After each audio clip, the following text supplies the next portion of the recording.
Hey everybody, it's Dana Joy from Got Joy Creations. I happen to be taking an online class right now and I'm trying to catch up on some of my homework. So I just want to kind of show you one of the cards I'm making while I'm in this class. It's a really cool and easy technique and I think you guys will really like it.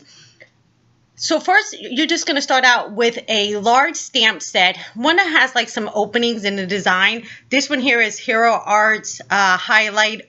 I think this is highlighter ironwork, and the technique is really simple. You're going to use some watercolor paper, and that one there is Rangers, and I grabbed some of my Reeves watercolor paint. And you're just going to need a paintbrush. You can use a round tip one if you want to, or a flat tip one.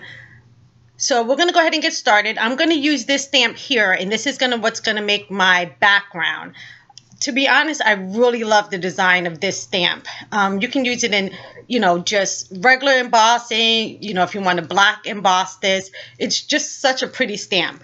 All I'm going to do is grab my Versamark, and we're going to go ahead and tap that onto the back of the stamp. And I want to make sure I get good coverage on this, because if I have any spots that I miss, I'm really not going to be able to go back and reline the paper back up to get it correct. So I just want to make sure I have a good coverage of Versamark on this background. So you can kind of see it. I'm kind of tilting it to make sure that I have enough of the Versamark on there.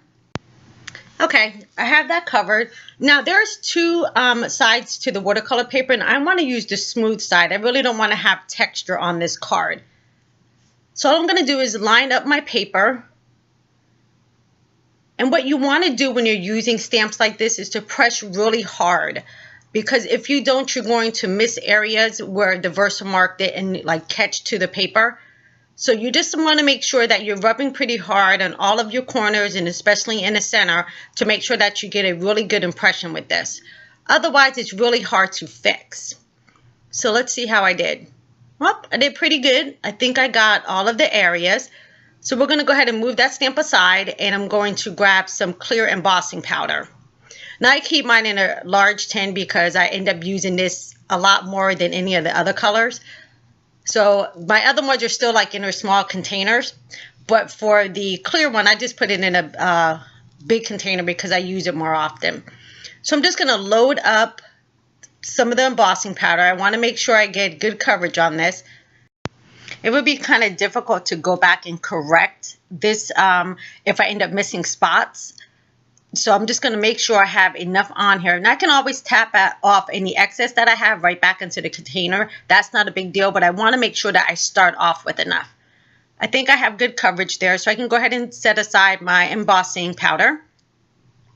Now I'm just going to bring it up to the camera so you can kind of see the design. Can you see that? So that's going to be so pretty once we go ahead and get this heat set on here. So I'm just going to tap off the rest of the excess. I'm going to go ahead and grab my heat tool and start setting this into place. This is going to take a minute, so I'm not going to keep it all on camera right now, but I'll come back once I'm finished. Okay, now we can move on to the next step. What I'm going to do is just grab some removable adhesive, and I'm going to put it on the back of my panel and lay that down on my craft mat. So this way it will keep my paper from shifting when we start adding the color to it. We just move everything back into the frame. And I'm going to use some Reeves watercolor inks. They're in little tubes. So I'm going to line up the color and the way I'm going to apply it to my card. So this way I already have my rainbow effect already laid out, so I know what color I'm going to put where on the card. I'm just going to squirt a little bit of each color onto my craft mat. Now sometimes with watercolor, when they come in a tube like this, they can begin to separate, but don't worry about them. They're not bad. All you need to do is make sure you don't squirt it directly on your paper or directly on your canvas, because this way, that way you get the separation of the color. So as long as you don't apply it directly to your artwork, you'll be fine. Now you'll see in this tube of yellow, sometimes it separates, so you kind of get a brown mud look. But once I add the water and pull and mix the colors together, it's going to be yellow. It's not going to be that brown color. I hope that kind of makes sense. But you'll see once I start painting that the color is actually going to be yellow and not having a brown tinge to it. Okay, so that's going to be all the colors I'm going to use. I added that last color onto the bottom. I don't know if I'm going to use it, so we'll just kind of leave it there for now. I'm going to start to wet down my watercolor paper. I think I'm going to grab a bigger brush for this one, because I don't want my paper to be dry when I add the color. I kind of want some wetness already to it. So I'm just going to start picking up some of the color and just gently pull in stripes. I have to tell you, I love watercoloring. It is like no other technique. You can get so many different variables from really strong colors to really soft, all depending on the amount of water you use. So as you can see, that blue is a little bit strong. So I'm just going to go back in, wet my brush a little bit more with water. And as you can see, I can pull out some of that color. That's the one thing I really love about watercoloring, is that you can definitely change the vibrancy of something just by adding more water. Okay, I'm going to go ahead and pick up my third color,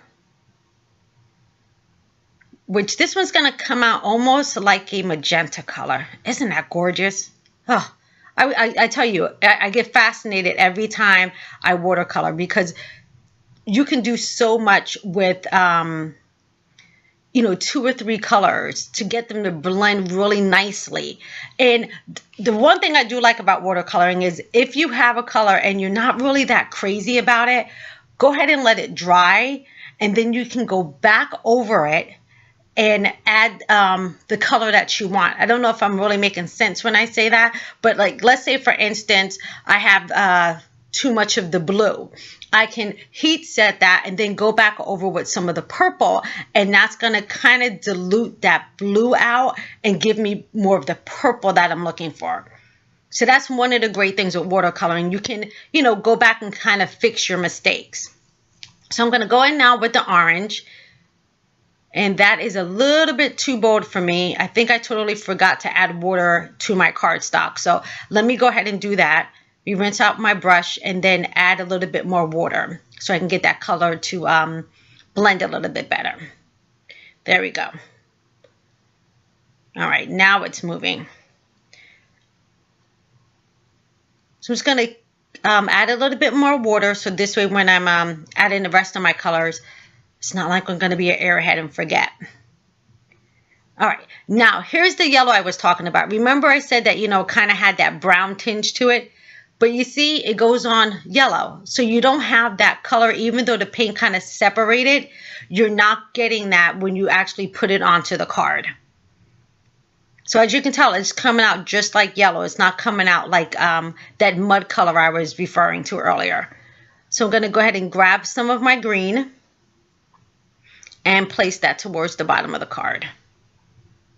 Yeah, I think I'm just going to go ahead and finish with the green. I'm not even going to add that blue at the end. Oh my, I love watercoloring. So as you can see, it's resisting as well. You can start really seeing the design of the embossed image that we had on the background. So I'm going to go back in with some of my purple across the top, because I put up my blue just a little bit too far. Going to add back in that purple. All right, I think we are good. All right, just clean up my mess real quick. I'm just going to add a little bit of orange because I see it's not blending very well with the yellow. So I'm just going to add a lot on there at first, but then I'm going to add some more water and I'm going to take that color away. So now it's going to blend in nicely with the yellow.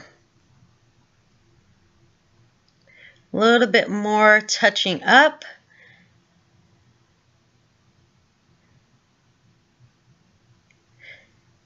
All right, I think that's good.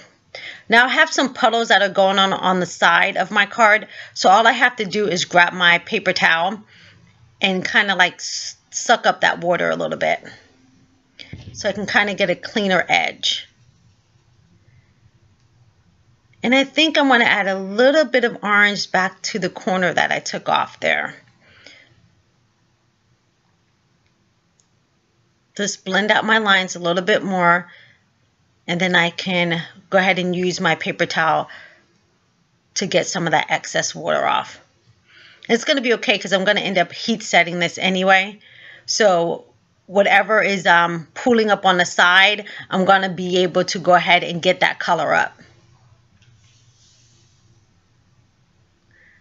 So okay, that looks pretty good. So I'm going to set that aside and let it air dry. All right, so this is what we get when we're done. Isn't that so pretty? So you can really see the design on there. Now, to add a little bit of a different spin to it, I'm going to take the paint and use a paintbrush and take it from the tip. So it's going to be a lot stronger than I had it with just the water.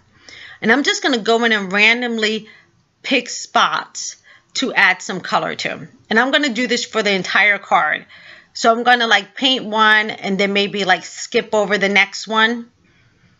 And then every other line, I'm going to like work one over or, you know, one before. So it's really easy to do because my detail is already there. So I'm just filling in some of the areas directly with the paint. Really simple and easy technique to do. And it gives your design like a little bit of vibrancy with that watercolor. So I'm going to keep doing this and I'll be back. Okay, I'm down to my last row. And as you can see, remember I said I was going to go like every other one. I'm not going to paint each one. So is that not pretty? I think this is such a gorgeous, gorgeous, gorgeous technique to do. And again, as you can tell, it didn't take us a lot of time to finish this either. Oh, yes. I'm really loving how that came out. Look at that. So, so pretty. Okay, now we're going to finish up the card. I have one more thing I want to show you guys how to do because you don't want to waste this gorgeous paper. So now what I'm going to do is take a die cut. And this is the Big Hugs from Simon Says. And I want to kind of get this print onto the die cut, but I'm only going to use half of this paper. So I'm just going to spin it around to the side and I'm going to line up the die so I can kind of get each one of those colors into my hugs area. So this way I can get multiple cards out of this one piece of pretty paper. So I'm just going to make sure I line it up straight and I think that looks good. I'm going to run that through my die cut machine. Okay, so now I'm back. Now we have several pieces out of this beautiful paper. So there's 3 pieces. So I'm going to be able to make 3 cards with just this one piece of paper. Okay, so now I'm going to use 1/2 of the paper. I die cut the Big Hugs again several times so I can get it kind of thick so I can pop up off my card.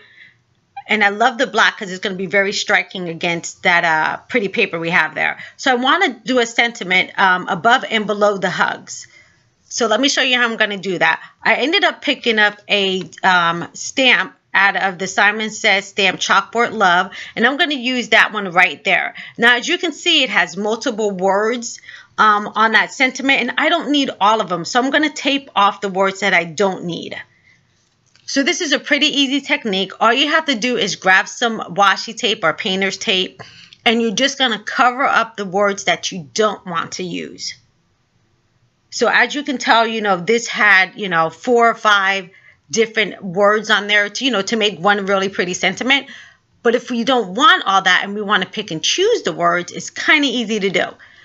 So you're just going to make sure that you have all of the areas that you don't want that sentiment taped off. And now you just have the word in the middle. So I'm just going to add ink to that section there. So I'm going to just tap over the sending love, or actually just says sending. And I'm going to peel off the washi tape.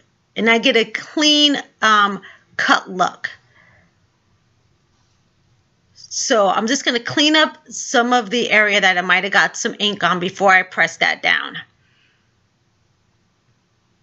So let me move the card back in. line up where my hugs is going to be.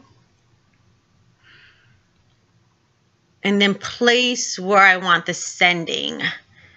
So that looks about good. I'm going to move the die cut out of the way and then stamp down my sentiment.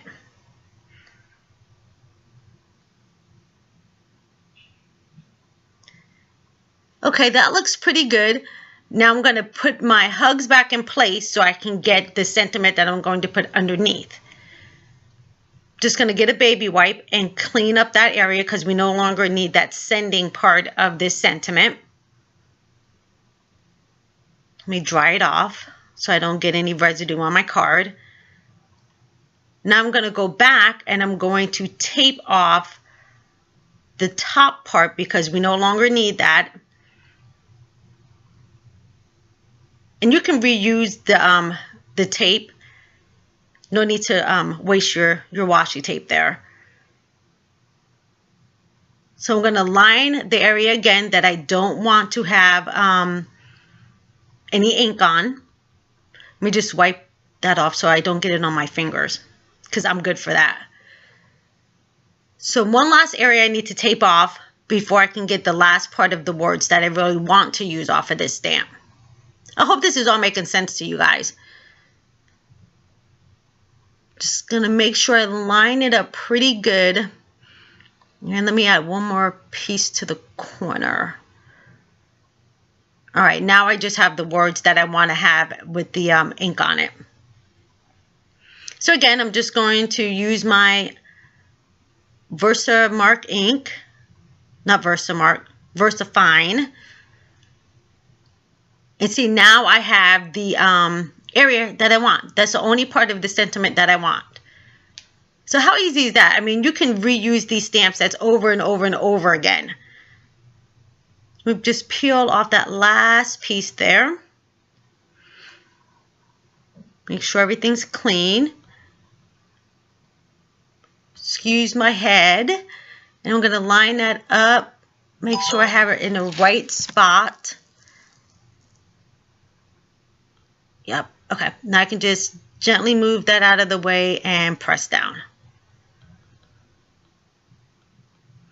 I'm going to press kind of good so I can get a, oh, that looks great. Now I did get a little bit of ink right there, but it's not going to be a big deal because my hugs, when I glue it down, will actually cover that up. See, covers it right up. You don't even see it. No boo-boos to be seen. All right, so everything looks good and lined up. Now I'm going to grab some Tombow glue since I really want this to stick down pretty good. And because I can't use a whole bunch of foam dots on here, it would take me forever to cut all the tiny little pieces. We're just going to mat this directly onto the card. So as you can tell, see, it was a really easy card to put together, but I really love this technique. I actually learned it in, like I said, in one of my classes that I'm taking online right now. So I'm just grab my tweezers. I think I'm seeing an area that I don't have glue in. So let me just add a few more dots of glue. Make sure I get all my areas covered. All right, that looks good now. So I'm going to go ahead and lay down that hugs right in the area. Make sure I'm covering that black little smudge mark that I had.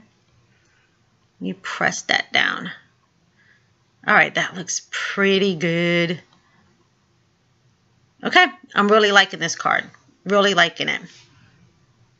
Yeah, that looks awesome. Now, on some of this, I did not get the sending really dark, so I have a quick fix for that. Just going to grab my Copic multi-liner, and this is the thin point one, and I'm just going to trace right over that sentiment. And this is an easy way to fix, like sometimes if you stamp a sentiment and you don't get all of it, you know, pressed down correctly on the card, you might have like some blank spots. Easy way to fix it, just grab yourself a Copic multi-liner and just trace over the sentiment. All right, and that's all fixed up now. All right, that card is complete. I really love this technique. Now I'm going to show you some of the other cards that I made. So that was the part that I cut the hugs out from, and I went ahead and just used a simple sentiment with that one. So that's 2 cards. And the third card, I used the hugs that I cut out, and I just used a strip of the paper that I had left over, and I put a little bit of glossy accents on there. Can you see that like shine to the card? Again, I use the same sentiment. So 3 cards, 1 technique. So you can really stretch your stamps and stretch your sentiments with this. Such an easy and fun technique to do. Okay, and those are the cards for today. Thank you guys for stopping by. Here's a close-up of the hugs card, and I'm sending hugs to everybody. Thank you so much for spending your time with me today. Here are all my links for you to check out. Make sure you subscribe. Thanks a lot and have a great day.